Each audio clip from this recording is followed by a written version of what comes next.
You know the sound of a heart breaking years too late? It doesn't sound like shattering glass or a dramatic movie scream. It sounds like a whisper in a fluorescent hospital hallway, the kind of whisper that carries the weight of 2 decades of silence.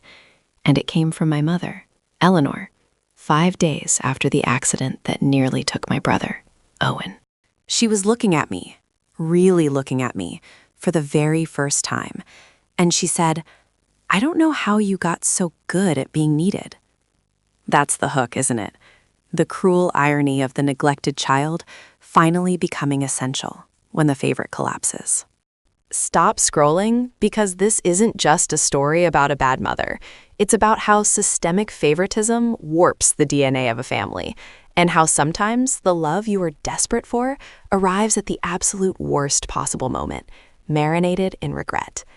To understand that moment in the hospital, you have to rewind to a childhood where the sun shone exclusively on one side of the house. That side was Owen's. Owen was the golden boy. He wasn't necessarily more talented or kinder or smarter than I was, Ava, but he was Owen. He was delicate, perhaps. He was loud. He was demanding of attention. And my mother, Eleanor, interpreted that noise as need, and that need as love. I remember when I was 9, I poured my entire soul into a submission for a young artists competition. It was a massive, detailed watercolor depicting our backyard in winter, the subtle blues and violets of the snow reflecting the cold sky. I worked on it every afternoon for a month. When I won first place for my age group, I raced home, bursting with that singular, pure excitement of recognition. I found my mother in the kitchen, meticulously scrubbing dirt out of Owen's baseball uniform. He had lost his Little League game, apparently striking out in the final inning, and the emotional fallout from that perceived failure was astronomical. I stood there, the stiff, pristine certificate shaking slightly in my hand, and I waited, and waited. Finally, I cleared my throat and held it out. "Mom, I won." She glanced down, not lifting her head from the sink, the fluorescent kitchen light reflecting off the wet apron. "That's nice, honey. Put it on the counter. Don't get water on it. You know, Owen is really struggling right now. He thinks he's let everyone down. Can you go talk to him? Tell him that winning isn't everything. He needs to know we support him through the tough parts." That was the thesis statement of my existence. My achievements were expected, quiet, and easily stored away on a flat surface. Owen's struggles were monumental events requiring immediate, intense emotional intervention.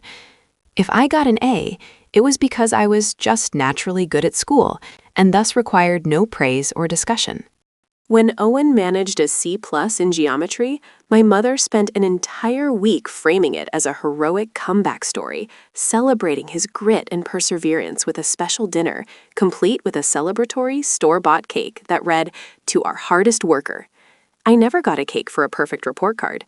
The message was clear. My success was a baseline. His mediocrity was a miracle. And it wasn't just the big things. It was the microaggressions.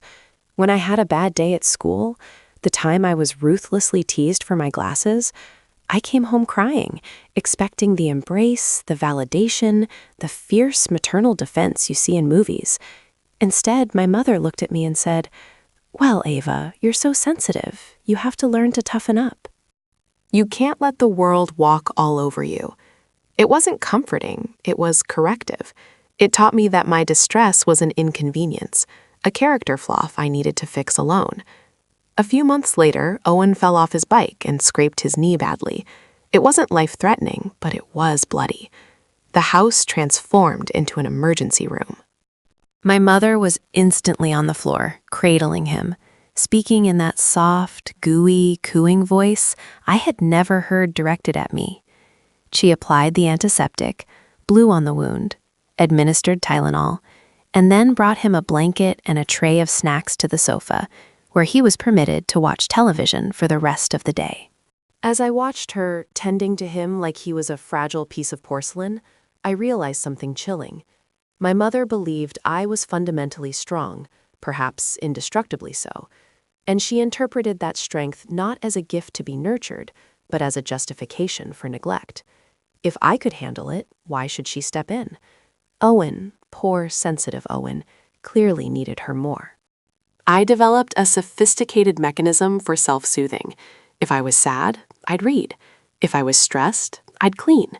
If I felt desperately alone, I'd work harder, piling on extracurriculars, AP classes, and volunteer hours, hoping that maybe, just maybe, the sheer volume of my verifiable worth would finally capture her attention. It never did. The only time she paid attention to my stress was when it impacted her, like when I stayed up too late studying and the light leaking under my door bothered her sleep. She'd snap, "Ava, turn that off. Your brother has an early morning." Everything, even my academic striving, was ultimately filtered through the lens of Owen's welfare. This pattern continued relentlessly through adolescence. When it came time for college applications, I did all the research, wrote all the essays, and filled out every form myself. I applied for every scholarship and received substantial offers from excellent institutions hundreds of miles away. My mother's contribution? A casual, "Oh, good for you, Ava. Let me know which one you choose." She was, at that very moment, driving Owen across the state multiple times to tour the one single state school he was vaguely interested in, coaching him for practice interviews, helping him pick out clothes. She was invested in his future, physically and emotionally present. For me, she was a silent, distant sponsor. The distance was a blessing. I fled. I went to the furthest possible college, a place where no one knew Eleanor or Owen, and I thrived. I learned how to receive praise without flinching. I learned that my emotional needs were valid. But the core wound remained. I couldn't shake the feeling that I was perpetually performing for an audience that had left the building. Owen, predictably, struggled with independence. Being the golden child meant he was never truly required to learn resilience. He moved back home after college, bouncing between jobs, always needing a financial bailout or a dramatic emotional boost from Eleanor. He was often unhappy, perpetually looking for external affirmation that my mother was always ready to provide. She saw his reliance as devotion, proof that her intense focus on him had paid off. When I came home for holidays, I was an outsider, a pleasant but foreign entity who had flown in to observe the actual family dynamics. Our holiday dinners were rituals of dismissal. I would mention a promotion, a successful project, or perhaps my budding relationship, and she would nod distractedly, wait for a natural pause, and immediately pivot. "Oh, that's nice, Ava, but did you hear about Owen's terrible boss? He's thinking about quitting again. We've been discussing his career options for hours. I just worry so much about his stability." I learned quickly to offer minimal information. I mastered the art of bland neutrality, becoming the quiet, competent backdrop to their ongoing soap opera. For years, I believed this distance was healthy. I had built a wall of self-sufficiency so high that nothing could hurt me. Until the call came. It was 2 a.m. My father, whose role throughout my life had largely been to quietly enable Eleanor's favoritism through his own silence and avoidance, called me sobbing. Owen had been in a severe car accident. He was stable, but in critical condition. My father sounded broken, and my mother was apparently catatonic. I got on the first flight. The hospital waiting room was where the years of repressed emotion finally broke containment. Eleanor was a ghost. She hadn't slept. She hadn't changed clothes. She was pacing small, manic circles, occasionally collapsing onto the uncomfortable plastic chair, only to spring back up again. My father was useless, sitting paralyzed by shock. I took over, instinctively. I dealt with the insurance forms. I spoke to the surgeons.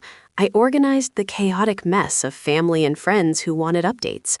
I brought my mother lukewarm coffee and stale biscuits, and I gently forced her to drink water. I found the nurses. I asked the hard questions, and I interpreted the complex medical jargon for my distressed parents. I was the chief operating officer of the crisis. On the 5th day, Owen was stable enough to be moved out of the ICU, though he had a long recovery ahead. The immediate terror had receded, replaced by grinding exhaustion and the vast, hollow echo of near loss. We were sitting in a small, private waiting area near his new room. My father had stepped out to get food, and it was just me and Eleanor. She was staring at the floor. Her hands were gripping a crumpled tissue, and then she spoke, not looking up. Her voice was raspy, stripped of its usual controlling tenor. "You know, Ava, for the first few days, I didn't even think about you. I forgot you were here. I was so focused on Owen being okay. It was just me and your father, drowning." I just waited, leaning against the cold wall. I knew what she was doing. She was testing the waters, offering a small, justifiable excuse for her behavior. Then she looked up, her eyes red, swollen, and suddenly, utterly clear. She wasn't seeing the quiet, helpful daughter. She was seeing the efficient machine that had saved her from falling apart. "But you were here. You handled everything. You didn't need anything from us." You just solved it. The doctors listen to you. The nurses bring you water. How did you learn to do that? How did you learn to be the one who organizes the chaos? And there it was, the moment of profound, delayed insight. She finally saw the depth of my self-reliance, but she still framed it as a mystery, a natural endowment, rather than a necessary survival skill forged in the heat of her neglect. I pushed off the wall and walked over to sit across from her. I kept my voice low, steady, and entirely free of accusation, which I think is what finally broke her down. She was braced for anger. She received sorrow. "I learned it from watching you, Mom.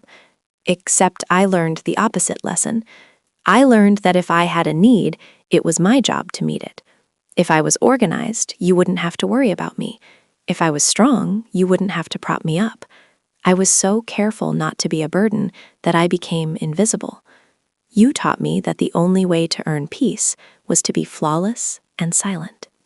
I watched her face crumble. It wasn't just sadness. It was pure, horrific realization. When I was 10, I had a fever of 103. I was terrified.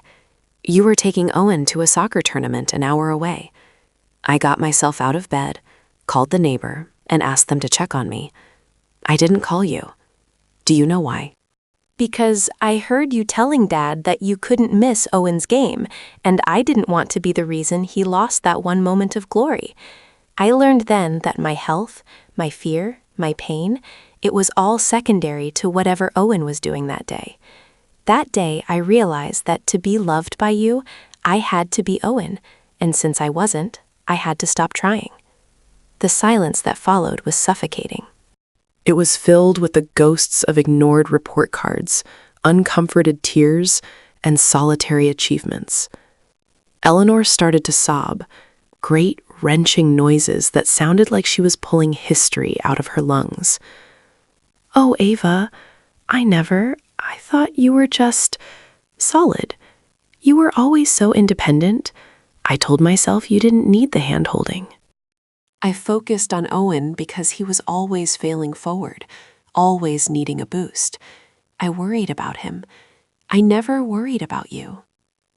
"And that was the damage, Mom," I whispered. "Not worrying about me. That was the neglect. Every child, even the strong one, needs to know they are worth worrying about. You confused strength with invulnerability. You equated struggle with worthiness of attention. I became strong because I had to, not because I was born that way. And in doing so, I had to erase the parts of myself that needed a mother." She reached out across the table, and her hand was shaking violently. I hesitated, but let her take mine. Her grip was tight, desperate, like she was holding on to a life raft she had thrown overboard years ago. "I was a terrible mother to you, wasn't I?" she choked out. This was the confession, the delayed regret. The answer was yes, but saying it felt punitive, and I wasn't there to punish her. I was there to survive the crisis. You loved us both, I know that, but you didn't see me. You saw a version of me that let you justify your focus on Owen. You saw the strong one, so you never had to look closely enough to see the lonely one. The conversation lasted another hour, painful minute by painful minute. She didn't offer excuses, not anymore. She simply confessed the fear that drove her, the fear that Owen, being softer, wouldn't make it in the world, and the belief that I, being tougher, always would. It was a justification rooted in anxiety, but anxiety is a poor substitute for affection. Owen's accident didn't magically fix 2 decades of neglect, but it ripped the protective shell off my mother's delusion. It forced her to recognize that the rock she relied on was actually a person, hardened by necessity, not nature. The repair is ongoing. It is awkward and fragile. She still defaults to worrying about Owen, but now she catches herself. She tries. Last week, she called me, not to ask for help with Owen's physical therapy schedule, but to ask about my job, specifically asking about a challenge I had mentioned months ago. She listened without interrupting. It was a small, almost insignificant moment, but it felt like the first time she had truly extended a hand across the chasm she created. Delayed regret is a heavy thing. It means facing the irreparable loss of time. We will never have the childhood relationship I craved. That ship has sailed. But what we have now is a painful, honest foundation, built on the wreckage of that realization. It's not love recovered. It's a relationship redefined by accountability. If you are the neglected daughter, the one who was expected to be strong, please hear this. Your strength is a superpower, but it doesn't mean you deserved less love. And if you are the parent watching this, and you recognize that pattern of investing all your emotional capital into the needy child while silently relying on the competent one, please look up. Look at your strong child. They are strong because you let them believe they had to be, not because they don't need you. Start the conversation now. Don't wait for a tragedy to force the issue. That whisper in the hallway carries too much weight. This story is difficult, and I know so many of you have lived some version of it, whether you were Ava or you were Owen, or perhaps the parent realizing their mistake. Tell me your story. Use the comments below to share how favoritism showed up in your family. Did the dynamic change? How are you coping with that legacy of neglect? Let's talk about the hard work of healing, because recognizing the damage is only the beginning. Like, subscribe, and share this video with someone who needs to hear that their silent strength was always seen, even if the one person who mattered most wasn't looking. Thank you for listening to my story.